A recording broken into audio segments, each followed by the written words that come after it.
Thank you, Arunas. Before I begin, I want to acknowledge that this is really a large collaborative effort involving a number of project partners. Purdue University, the United States Geological Survey, Great Lakes Science Center, Michigan DNR Fisheries, Michigan Department of Environmental Quality, U.S. Fish and Wildlife Service, Bay County, and Michigan Sea Grant. So why does spawning habitat matter? We know that young fish, particularly eggs and fry, are very, very vulnerable to having the appropriate habitat for growing.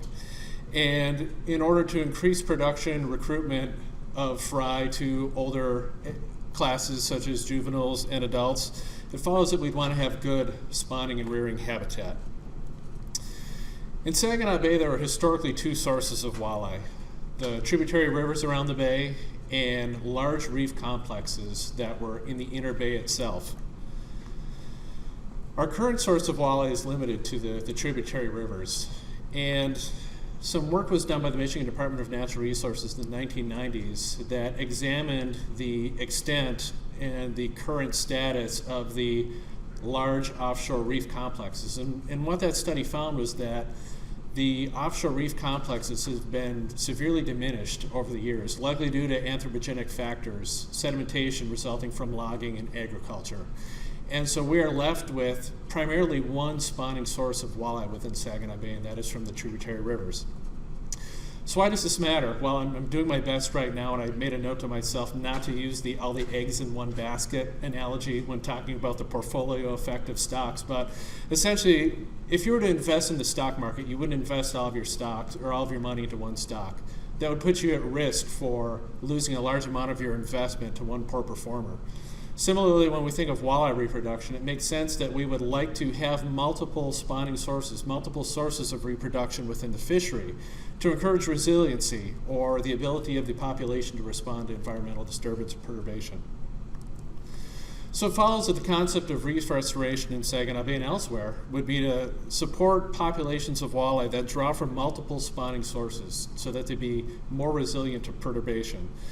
And recovery of walleye should not only seek to achieve population numbers, but also sources. And these potential benefits don't only apply to walleye, they apply to other native species as well, such as lake whitefish, lake trout, and cisco. So a proposed Saginaw Bay reef restoration project has been put forward using Great Lakes Fish and Wildlife Restoration Act funds. And prior to that study being put forward, there was a separate Fish and Wildlife Restoration Act funded study to examine the potential for this using a pre-assessment or a pre-restoration approach. And essentially the thoughts behind the proposal were to look at restoring remnant reefs in Saginaw Bay. One of those locations would be Corian Reef, another location would be a site at the Saginaw River mouth. And the thought behind these two sites was that, first, they're in line with the Saginaw River, where existing walleye populations move into the spring to spawn. So it would be in a location that would be available to those fish as they come into the river itself. Secondly, by their location in the inner bay, they are likely to warm up at a quicker rate, which would likely make them more attractive to fish that were coming through. If you recall from the previous slide that illustrated where there is existing offshore reef habitat in the bay, it's mostly in the outer bay. And the thought is that that area of the bay does not warm quickly enough to make it attractive to spawning a fish in that region. And what's interesting is we can take really a small scale approach to begin with here. We can look at pre versus post-construction comparisons at a very small scale. And we also have a couple existing remnant reef sites that we can draw inference upon, North Island Reef and Duck Reef, to compare suitability between the sites and to compare prior to restoration what the differences are between sites that would be proposed for restoration and remnant reef sites that currently exist within the bay.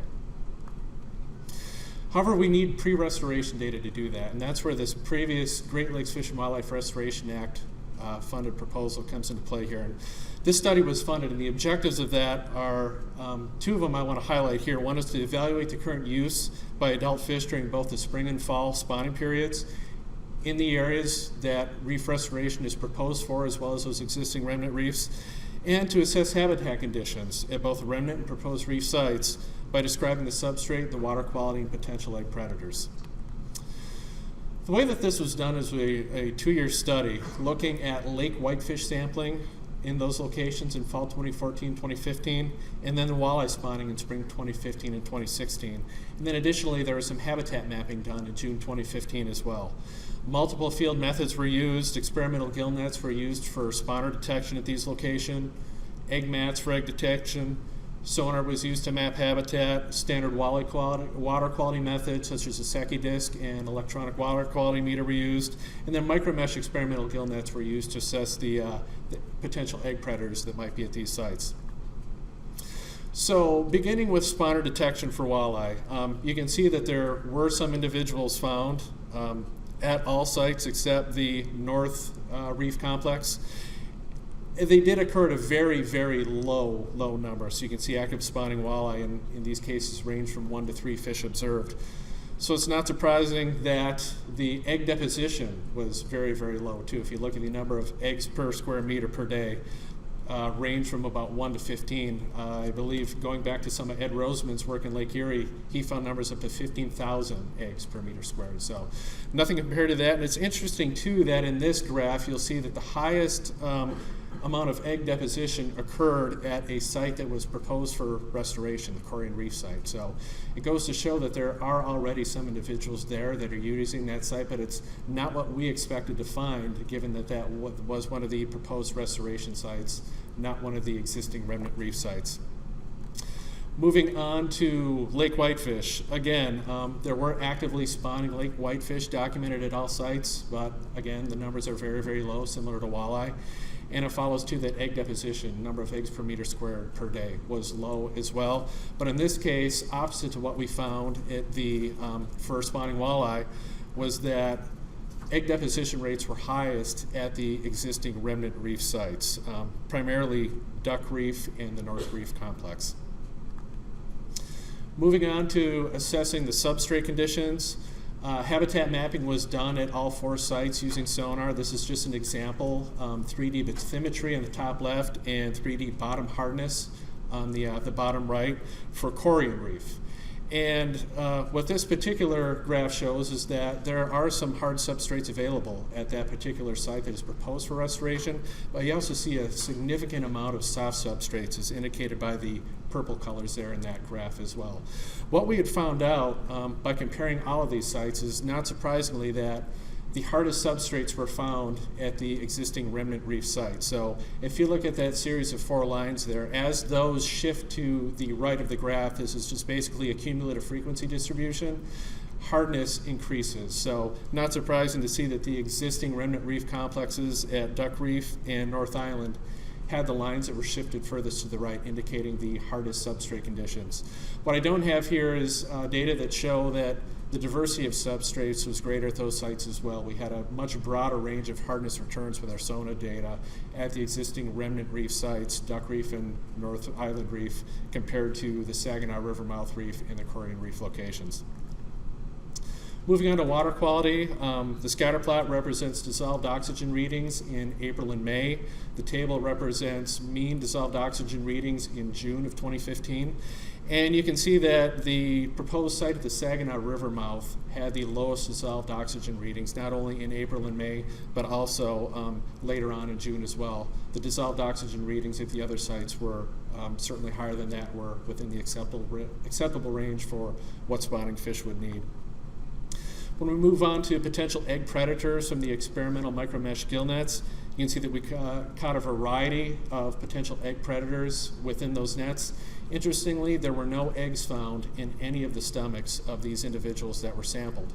However, when you go back to look at some of the adult diets, walleye eggs and stomachs of common carp, channel catfish, and walleye were found both at the Saginaw River mouth site, Korean Reef site. None were found at the Duck Reef site, and some were found at the North Island Reef site. So clearly some egg predation occurring from the adult fish in the population here at these sites. So in summary, for pre-restoration, ripe walleye and lake whitefish were found at these sites. There is some egg deposition occurring. There's suitable environmental conditions. However, there is a presence of egg predators, but that can illustrate the importance perhaps of restoring the reef habitat at these locations is that it would provide some interstitial spaces to get those eggs down into and protect them from the predators that are out foraging at these locations.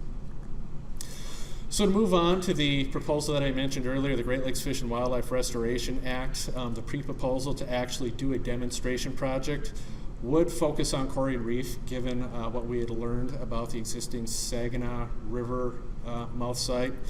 That proposal, the pre-proposal itself, if fully funded, would have looked at engineering and permitting to construct a small demonstration project at Cory and Reef, including the construction components and an evaluation component of that as well. That was not invited for a full proposal. However, the reviewer scores indicated that it was reviewed favorably with good to excellent scores.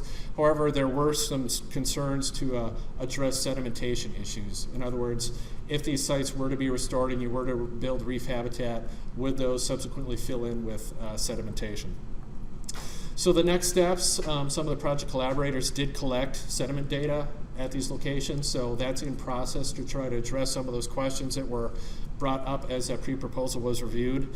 The group continues to look at pursuing funding opportunities and also engaging partners and donors to continue to build support for the effort, as well as to offset the potential construction costs for this demonstration project. With that, I would be happy to take any questions that you may have.